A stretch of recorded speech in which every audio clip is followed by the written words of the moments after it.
যে ডাকসুর মাদকের আড্ডা ছিল, যে ডাকসু বেশ্যাখানা ছিল, সেটা ইসলামী ছাত্র শিবির পরিবর্তন করতে সক্ষম ডাকসু হয়েছে। আগে মাদকের আড্ডাখানা ও বেশ্যাখানা ছিল, এমন বিতর্কিত মন্তব্যে বরগুনা জেলা জামায়াতে ইসলামীর সহকারী সেক্রেটারি শামীম আহসানকে দলের সব ধরনের দায়িত্ব থেকে অব্যাহতি দেওয়া হয়েছে।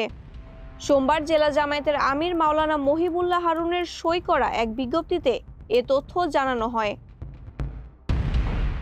25 জানুয়ারি পাথরঘাটায় আয়োজিত এক নির্বাচনী পথসভায় ডাকসু নিয়ে এ মন্তব্য করেন শামীম আহসান। তার বক্তব্যের ভিডিও সামাজিক যোগাযোগ মাধ্যমে ছড়িয়ে পড়লে দেশ জুড়ে তীব্র সমালোচনা ও ক্ষোভের সৃষ্টি হয়।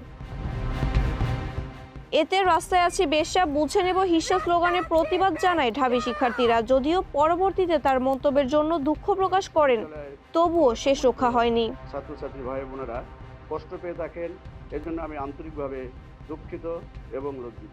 ডাকসু নিয়ে এমন আপত্তিকর মন্তব্য করায় তার বিরুদ্ধে কঠোর সাংগঠনিক ব্যবস্থা গ্রহণ করে দলটি।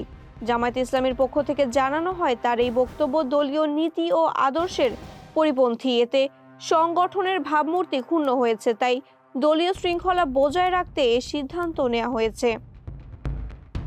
মাহবুবা ইসলাম, মানবকণ্ঠ।